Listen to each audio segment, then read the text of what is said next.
आइए आज हम लोग स्टडी करेंगे क्वेश्चन नंबर 196।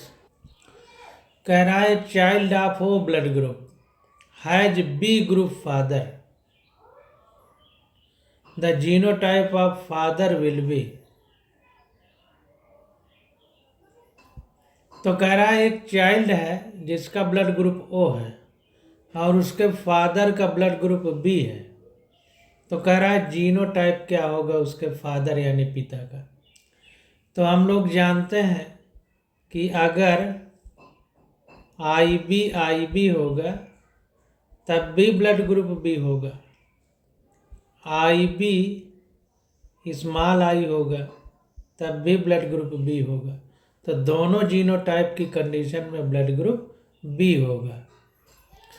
तो अब वही पूछ रहा है कि ब्लड ग्रुप क्या होगा, उस जीनोटाइप क्या होगा उसके फादर का अगर बच्चे का ब्लड ग्रुप ओ है। तो ध्यान दीजिए, अगर हमको ओ लाना है ब्लड ग्रुप तो जाहिर सी बात है कि दोनों ये बी भी नहीं होना चाहिए। क्यों?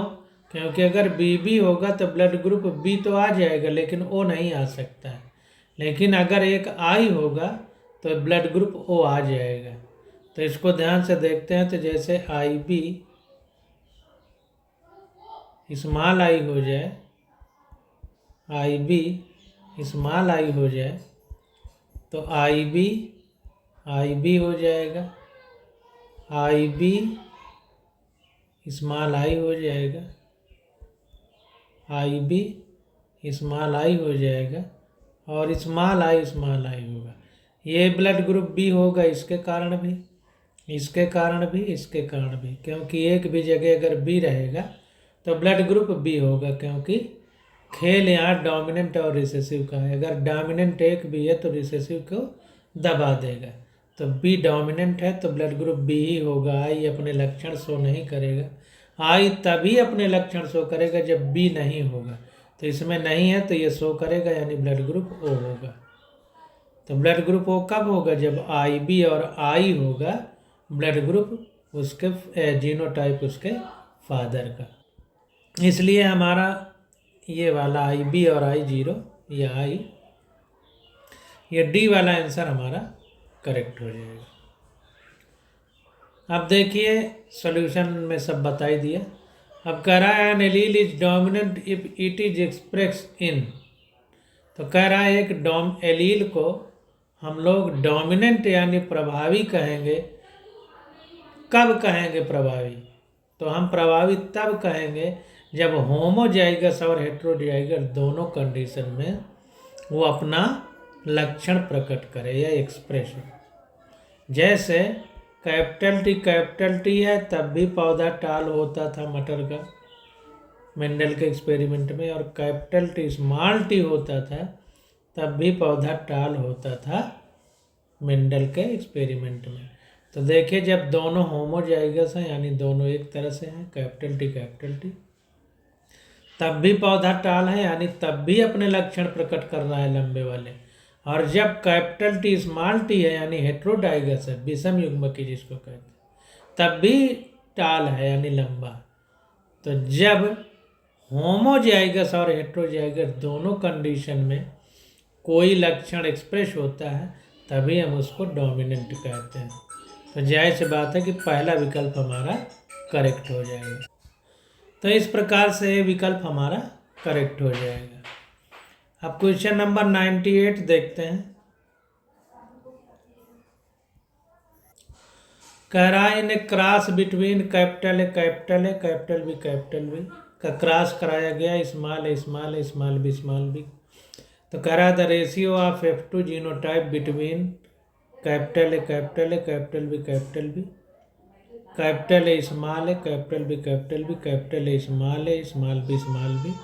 And small B would B.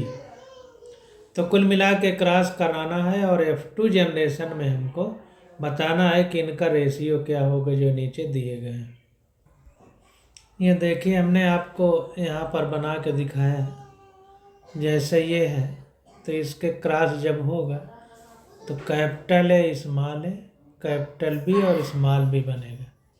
जैसा यहाँ पे देखिए कैपिटल आर कैपिटल वाई से कैपिटल आर कैपिटल वाई बना है, और स्मॉल आर स्मॉल वाई से स्मॉल वाई बना है। और जब इन दोनों का वो हुआ है, इनको बनाया गया है, तो capital R capital Y small Y बना है। तो इसी प्रकार से यहाँ पर जब इनका क्रॉस करवाया जाएगा तो ये F1 जनरेशन में कैपिटल ए स्मॉल ए और कैपिटल बी स्मॉल बी बनेगा। फिर capital A small A capital B small B का ये F1 पीढ़ी में जो ये गैमीट बनेंगे वो इस तरह होंगे, capital A capital B small B capital B small B. अब इनका जब हम लोग लिख करके यहाँ पर क्रॉस कराएंगे तो पूछ रहा है, देखिए सारे बने हुए हैं। अब हमको ये बताना है कि ये किस रेशियो में। तो ये देखिए केवल एक ही है, कैपिटल ए कैपिटल बी और कहीं नहीं है। ये देखिए दो हैं, capital A capital B small B, एक ये है, capital A capital B small B एक ये है। अब capital A small B capital A small B capital A small B केवल दो ही हैं, और स्मॉल बी तो स्मॉल बी केवल एक ही है। तो 1 2 2 1, तो 1 2 2 1 का रेशियो होगा। सी विकल्प हमारा करेक्ट होगा। तो इस प्रकार से हम लोग सारे क्वेश्चनों को समझते हैं। अब कह रहा है it is a cross between इतना द रेशियो और F2 जीनोटाइप बिटवीन इतना एंड इतना आर 1 2 2 1, तो यही रेशियो होगा। अब 199 क्वेश्चन आ जाता है, कह रहा है segregation of Mendelian factors no linkage no crossing over occurs during. तो सेग्रीगेशन को हिंदी में हम लोग पृथक्करण कहते हैं। तो जो सेग्रीगेशन होता है यानी जब संलग्नता भी ना हो और क्रॉसिंग ओवर ही ना हो, सेग्रीगेशन हो मतलब अलग अलग पोल पर गुणसूत्र जाए, तो ये कंडीशन कब होती है? तो ये एनाफेज 1 स्टेज में होती है। तो ये देखिए NCERT में लॉ ऑफ सेग्रीगेशन दिया गया है। तो इस लॉ ऑफ सेग्रीगेशन में कहीं एनाफेज का नाम नहीं दिया है। तो जब सेल डिवीजन होता है, सेल साइकिल चलती है, तो वहाँ प्रोफेज मेटाफेज एनाफेज टीलोफेज ये सब प्रावस्थाएं होती हैं, यस फेज। तो इसको डिटेल में हम लोग NCERT में जब आगे सेल डिवीजन वाला चैप्टर आएगा, सेल साइकिल कोशिका चक्र, तो वहाँ पर हम डिटेल में पढ़ेंगे। वैसे एनाफेज 1 में जो है सेग्रीगेशन जो होता है मेंडेलियन फैक्टर का, वो एनाफेज 1 में होता है। अगर उस चैप्टर में डिटेल नहीं होगा तो फिर आपसे क्वेश्चन नहीं पूछा जाएगा, वैसे ये सेल साइकिल में ज़रूर दिया होगा। अब क्वेश्चन नंबर 200 आ जाता है। देखिए इसको थोड़ा सा देख लेते हैं, देखने की कोई ज़रूरत नहीं है, वैसे बता दिया ही गया है।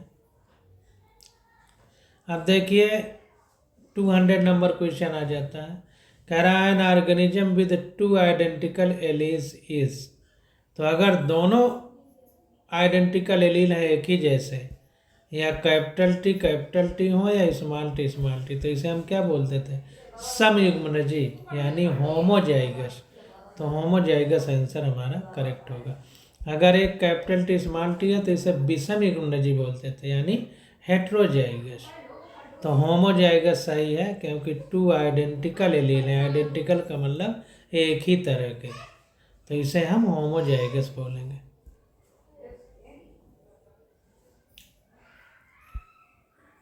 क्वेश्चन नंबर 201 आ जाता है, कह रहा है एक colour blind mother and normal father would have. तो एक कलर ब्लाइंड मदर है और नॉर्मल फादर है, तो इसको बना के देख लेते हैं। तो कलर ब्लाइंडनेस हमारी एक्स लिंक्ड रिसेसिव डिजीज़ है। तो कलर ब्लाइंड मदर है यानी मदर के दोनों क्रोमोसोम में कलर ब्लाइंडनेस की बीमारी के लक्षण। फादर नॉर्मल है, अब इसका क्रॉस कराया गया तो X X X Y X Y, यानी दोनों लड़के जो है ये कलर ब्लाइंडनेस की बीमारी से पीड़ित होंगे। देखते हैं, फिर से थोड़ा हट गया। मदर को कलर ब्लाइंडनेस है, फादर नॉर्मल है। तो ये एक्स एक्स, ये एक्स एक्स, ये एक्स वाई, ये एक्स वाई। तो इस प्रकार से यहाँ पर हम देख रहे हैं कि जो लड़के हैं सारे कलर ब्लाइंडनेस से पीड़ित हैं और लड़कियाँ सब कैरियर हैं। तो कलर ब्लाइंड सन होंगे, नॉर्मल या कैरियर डॉटर होंगी। तो देखने में तो नॉर्मल दिखेंगी, फिनोटाइप यानी दृश्य रूप नॉर्मल होगा, लेकिन जब जीन में हम जाएंगे तो कैरियर होंगी ये। तो देखने में नॉर्मल वैसे कैरियर होंगी, इसलिए ए विकल्प हमारा करेक्ट हो जाएगा। अगला क्वेश्चन देखते हैं। यहाँ पर देखिए बना के दिखाया है जैसा हमने बताया। कह रहा है Down syndrome is due to, तो डाउन सिंड्रोम किस वजह से होता है? तो नॉन डिसजंक्शन ऑफ क्रोमोसोम्स। तो नॉन डिसजंक्शन वर्ड देख लेते हैं एनसीईआरटी में है कि नहीं।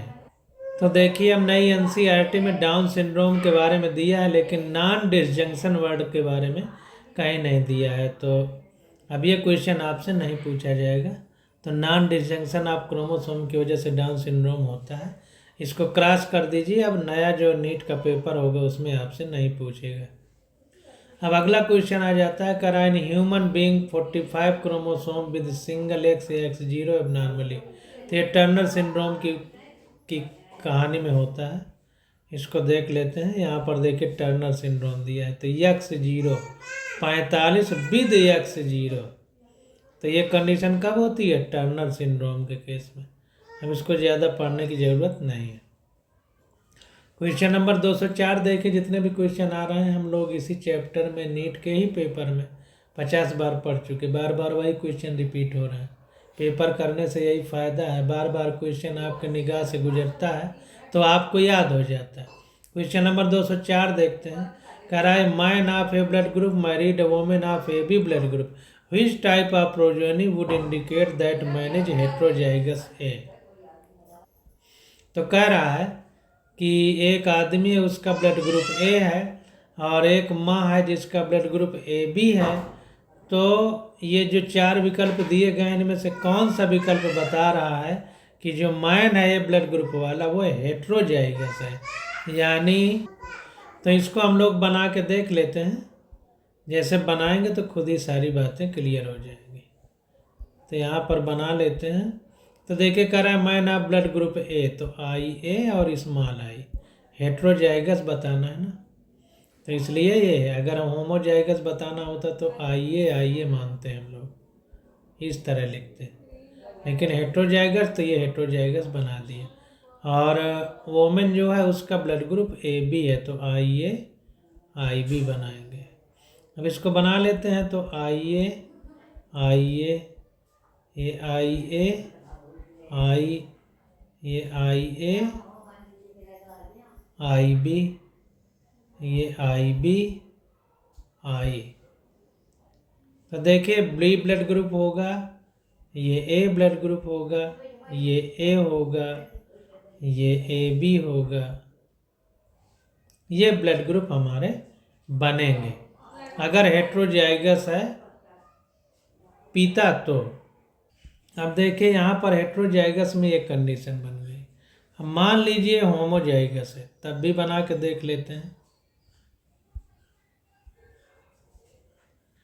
तो अगर होमोजाइगस होगा तो आई ए बन जाएगा और ये वोमेन का आई बी बन जाएगा।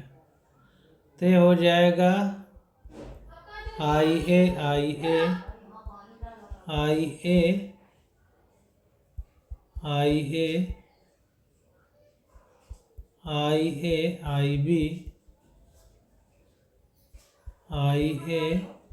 आई बी। तो ब्लड ग्रुप ए हो जाएगा, ये ब्लड ग्रुप ए बी हो जाएगा। तो ब्लड ग्रुप ए हो जाएगा और ब्लड ग्रुप ए बी हो जाएगा, ये दोनों तो बन जाएंगे। ये होमोजाइगस जब होगा तब, और ये हेट्रोजाइगस होगा तब, हेट्रोजाइगस होगा। तो होमो में देखिए ब्लड ग्रुप बी नहीं बन रहा है, बी नहीं बन रहा है अगर होमोजाइगस होगा, तो इसलिए बी वाला ही हमें बताएगा कि फादर हेट्रोजाइगस है, इसलिए डी वाला विकल्प हमारा करेक्ट हो जाएगा। अब क्वेश्चन नंबर 205 आ जाते हैं। कह रहा है multiple allele control inheritance of. तो मल्टीपल एलील्स कंट्रोल करते हैं ब्लड ग्रुप के इनहेरिटेंस को। जैसे ब्लड ग्रुप ए भी है, बी भी है, ए बी भी है, ओ भी है, तो मल्टीपल है। तो मल्टीपल एलील कंट्रोल करेंगे ब्लड ग्रुप के इनहेरिटेंस को।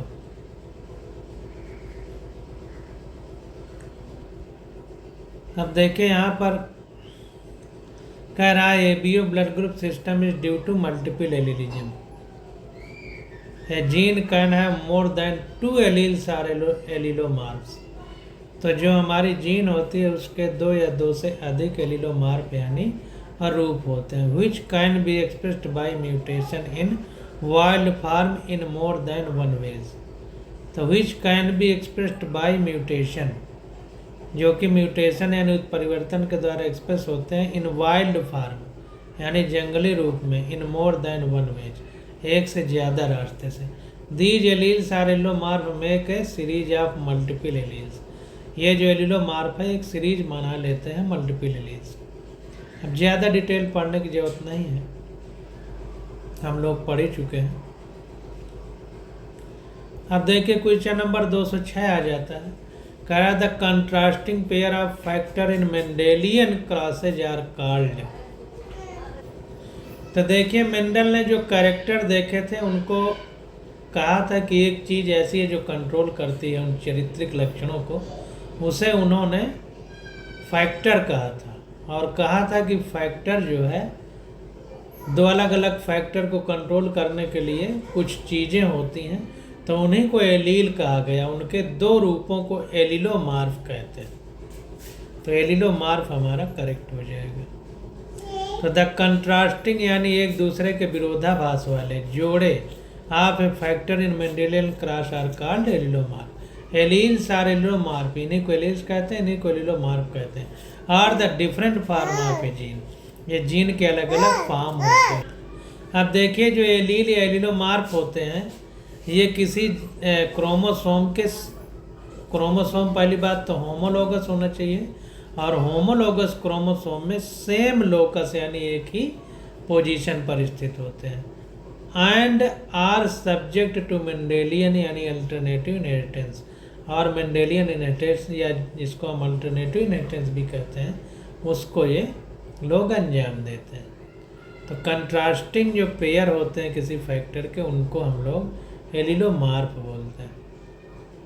अब क्वेश्चन नंबर 207 आ जाता है। कह रहा first geneticist father of genetics are Mendel. पढ़ते चले आए हैं, इसको ज़्यादा डिटेल में जाने की जरूरत नहीं है। तो an Australian monk Gregor Mendel develop his theory of inheritance, he formulated the laws of heredity. Therefore, he is called the father of genetics. तो मेंडल को हम लोग फादर ऑफ जेनेटिक्स कहते हैं। अब क्वेश्चन 208 आ जाता है। कह रहा है मेंडल्स लास्ट लॉ इज। तो पहला है लॉ ऑफ डोमिनेंस, दूसरा है लॉ ऑफ सेग्रीगेशन, तीसरा है लॉ ऑफ इंडिपेंडेंट असॉर्टमेंट। तो सी वाला विकल्प हमारा करेक्ट हो जाएगा। क्वेश्चन नंबर 209 आ जाता है। कह रहा है blue eye colour is recessive to brown eye colour. जो नीली आँख है वो अप्रभावी है भूरी आँख पर। A brown eye man whose mother was blue eye married a blue eye man. एक भूरी आँख वाला आदमी है whose mother was blue eye married a blue eye women. एक ब्राउन आँख वाला आदमी है जिसकी माँ नीली आँख वाली है, तो उस मैन की शादी ब्लू आँख वाली औरत से कर दी जाती है। तो कह रहा है द चिल्ड्रन विल बी तो चिल्ड्रन में आंखें कैसी होंगी। तो इसको देखते हैं हम लोग। तो देखिए blue eye colour is recessive, तो ब्लू आई को स्मॉल भी लिखेंगे, और ब्राउन आई को कैपिटल भी लिखेंगे, ठीक ना। अब ब्राउन आई मैन, ये आदमी की आंख ब्राउन आई की है, हुज मदर है ब्लू आई। तो देखिए ये हमारा ब्लू आई है, ब्लू आई,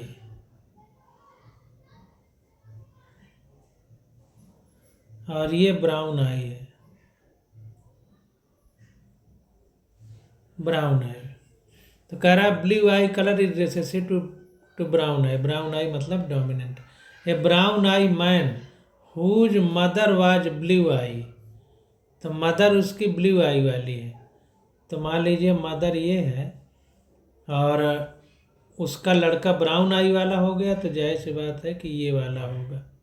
एक कैपिटल भी होगा एक स्मॉल भी, क्योंकि एक माँ से आएगा एक उसके पिता से आएगा, तो पिता में कहीं ना कहीं कैपिटल भी रहा होगा, तब ये ब्राउन हो पाया है।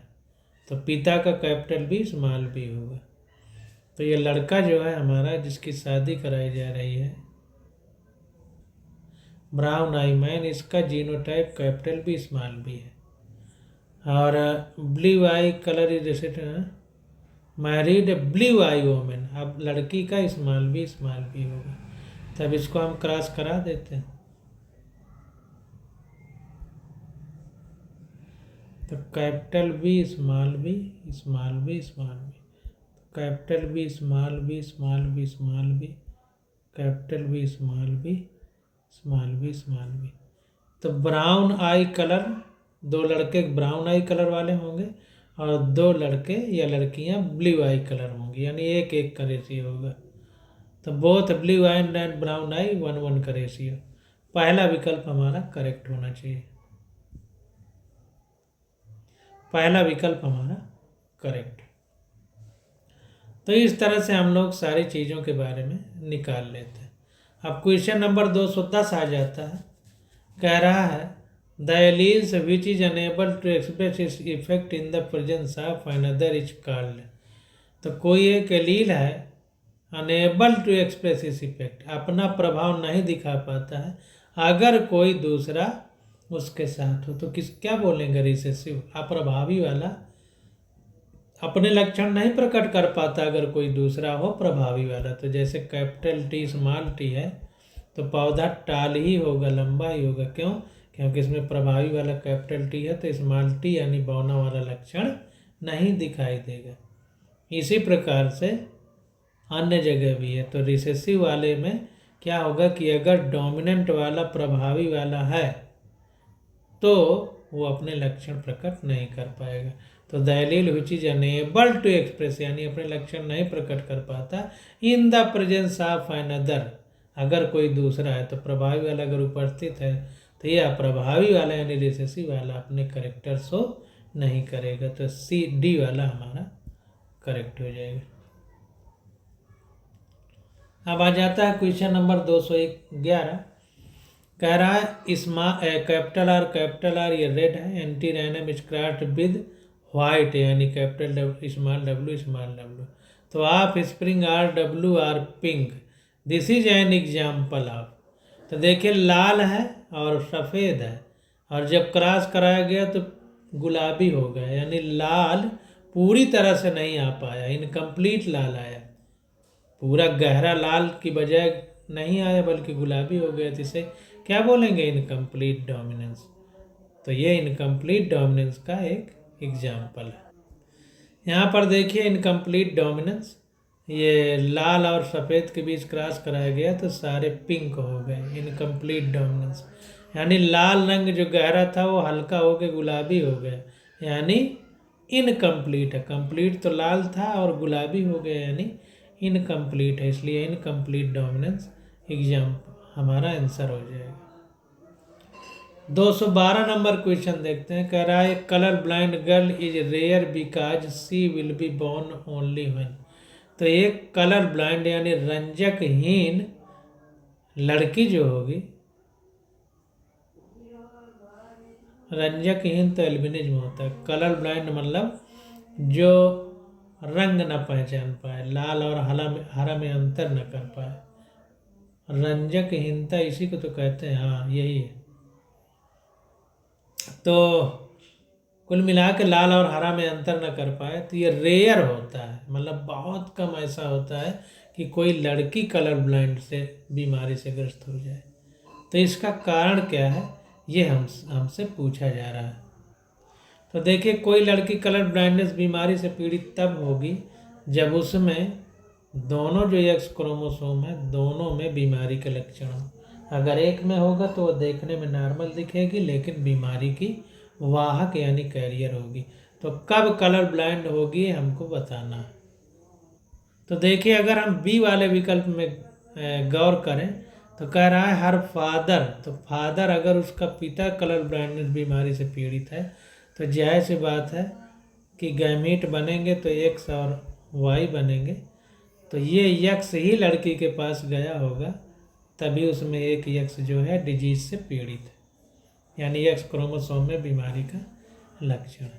अब कह रहा है इसके लड़की के ग्रैंडफादर यानी मम्मी के पापा, तो जब मम्मी के पापा जो होंगे वो बीमारी से ग्रस्त होंगे तो पापा से अगर एक्स क्रोमोसोम आता है तो वो लड़की होती है। तो इसका मतलब इसकी जो मम्मी होगी उसमें पापा से एक्स आया होगा, यानी इसकी मम्मी में भी एक क्रोमोसोम होगा कलर ब्लाइंडनेस का।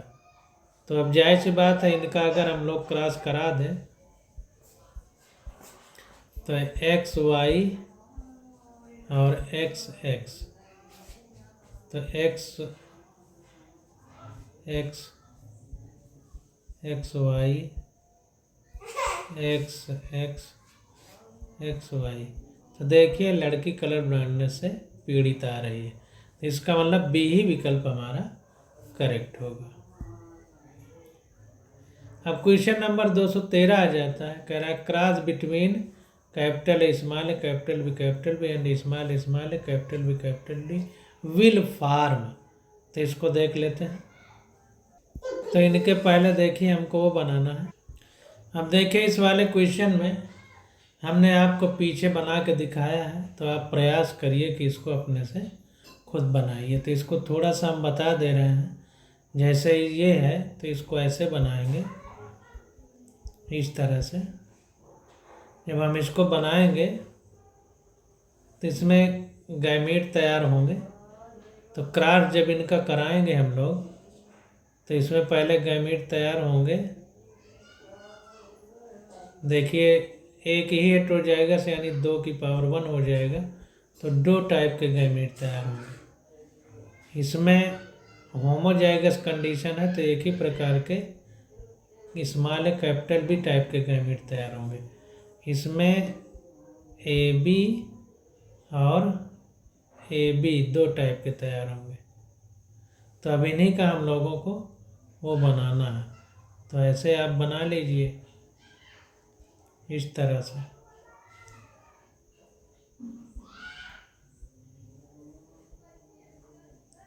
इस तरह से अब इनको लिख दीजिए capital A capital B small A capital B. अब ये स्मॉल ए स्मॉल बी, ये इससे ये बना है, इनसे ये बने हैं 2। अब इधर भी लिख दीजिए capital A capital B small A capital B small A capital B. अब इसको लिख दीजिए तो A B B B B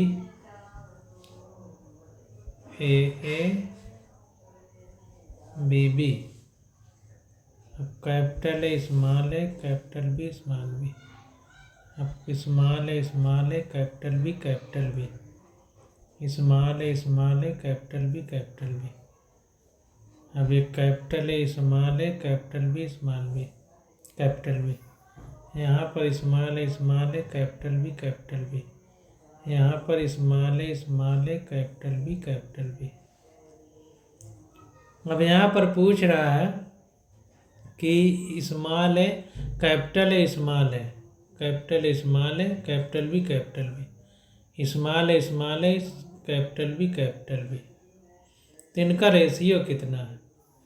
तो देखिए ये हमारे एक तो ये हो गया, एक, ये दो, ये तीन, ये चार,